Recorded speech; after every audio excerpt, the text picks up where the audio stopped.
Hello বন্ধুরা, আজ সবাইকে শুভ পঞ্চমী।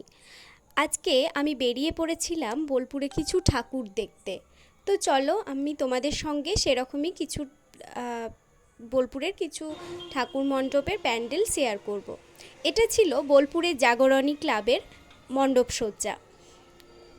জাগরণী ক্লাবের ঠাকুর প্রায় সকলেই দেখতে আসে বোলপুরে। তো দেখো কত সুন্দর এখানে আলোকসজ্জা হয়েছে। আলোকসজ্জাগুলোর মধ্যে বেশ কিছু নতুনত্ব আমার লাগলো এবং খুব ভালো লেগেছে আলোকসজ্জাগুলো দেখে। এই যে এই আলোকসজ্জাটা দেখো কত সুন্দরভাবে সাজানো হয়েছে। এই যে এটা হচ্ছে গেট, জাগরণী ক্লাবে যে গেটটা করা হয়েছিল সেটা বিভিন্ন ধরনের কারুকীর্তি। আমরা জানি যে বোলপুর যেটা হস্তশিল্পের জন্য খুবই পরিচিত একটা স্থান। তো সেই হস্তশিল্পের কথাকে মনে রেখে কি সুন্দর সুন্দর স্ট্রাকচারগুলো এখানে বানানো হয়েছে দেখো শুধু। প্রত্যেকটা মানে বিভিন্ন অঙ্গভঙ্গিকে যে অঙ্গভঙ্গি সেগুলোকে এখানে সুন্দরভাবে ফুটিয়ে তোলা হয়েছে, খুব সুন্দর। এই যে এবার আমরা প্রবেশদ্বার থেকে ঢুকছি। দেখো দুটো পাখাকে এখানে রাখা হয়েছে যেন সাবেকিয়ানা আনার একটা চেষ্টা করা হয়েছে। তো এবার আমরা যাব মূল মন্দিরে, মায়ের কাছে, যেখানে আজকে আমরা দেখব মায়ের মুখ। এই যে দেখো,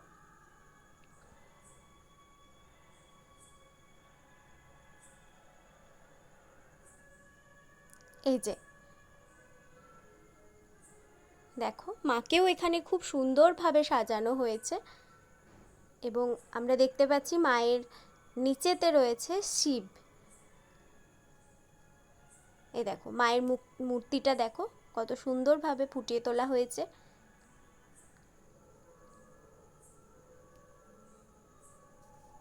এবার আমি তোমাদের সঙ্গে যেটা শেয়ার করছি সেটা হচ্ছে ভুবনডাঙাতে যে দুর্গা মণ্ডপ তৈরি করা হয়েছে, সেই ভুবনডাঙার দুর্গা মন্দিরের বা দুর্গা মণ্ডপের দৃশ্য সম্পর্কে। এখানে মূল মন্দিরটা কিন্তু অনেকটা ভিতরে, কিন্তু অনেকটা বাইরে, রাস্তার অনেকটা বাইরে থেকে এই সুন্দরভাবে সাজিয়ে তোলা হয়েছে।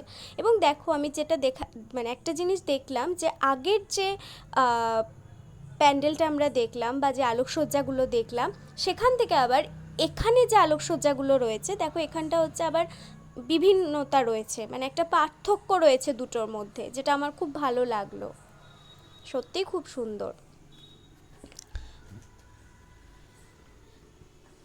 দেখো চারিদিক সেজে উঠেছে।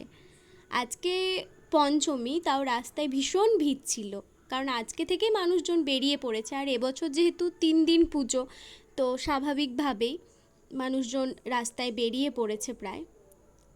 এই যে এই লাইটিংটা আমার ভীষণ সুন্দর লেগেছে, ভীষণ। দেখো কি সুন্দর, যেন মনে হচ্ছে একটা কলসি বা ঘর থেকে যেন জল পড়ছে, তাই না? দারুণ সুন্দর এই লাইটিংটা, আমার খুব ভালো লেগেছে। এখান থেকেও কিছুটা যেতে হবে মন্দির যাওয়ার জন্য। তো বুঝতে পারছো কতটা রাস্তা জুড়ে এই লাইটিংটা করা হয়েছে। এবং দেখো যে কত সুন্দর সুন্দর, এবং আমরা যত প্যান্ডেল দেখবো এই আলোকসজ্জাগুলোর মধ্যে কিন্তু যথেষ্ট পার্থক্য রয়েছে।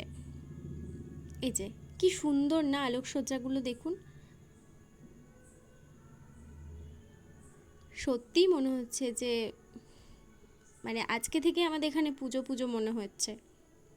এবং মানুষজন আসছেও, তারা সেজে গুজে আজকে থেকেই আসছে, মানুষজন আসছে। দেখো প্রচুর মানুষের ভিড় ছিল আজকেও।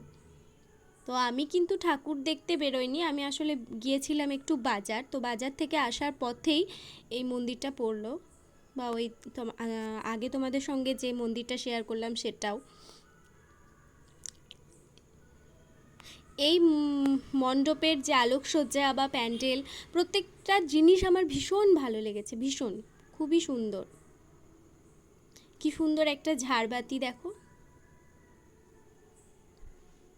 এখানে মায়ের যে কাঠামোটা তৈরি করা হয়েছে সেটা হচ্ছে অপরূপ সৌন্দর্য, অপরূপ সৌন্দর্য তার মধ্যে বিরাজ করছে।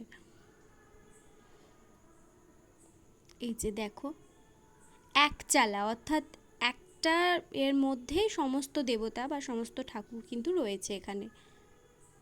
কি সুন্দর, মানে অসম্ভব সুন্দর। ভাবুন শিল্পীদের হাতের যে কতটা গুণ। চলুন এবার আমি আপনাদের সঙ্গে যেটা শেয়ার করব সেটা হচ্ছে, এটা হচ্ছে পশ্চিম গুরুপল্লীতে যে ঠাকুর মণ্ডপ সেটা। এই যে এখানে ডাকের সাজে সাজানো হয়েছে মাকে। এটাও একচালাই ঠাকুর, না এটা একচালা না, এটা একচালা না। এখানেও খুব সুন্দরভাবে মাকে ফুটিয়ে তোলা হয়েছে। গেটটা বন্ধ ছিল, তো আমাকে একজন পাশ থেকে বললেন যে গেটটা খুলে তুমি ছবিটা নাও। খুব সুন্দর, খুব সুন্দরই লাগছে সত্যি। শ্বেত সাদা, এর মধ্যে তো একটা শুভ্রতা বিরাজ করে, তাই না? দেখলে আমাদের মন প্রাণ সব কিছু যেন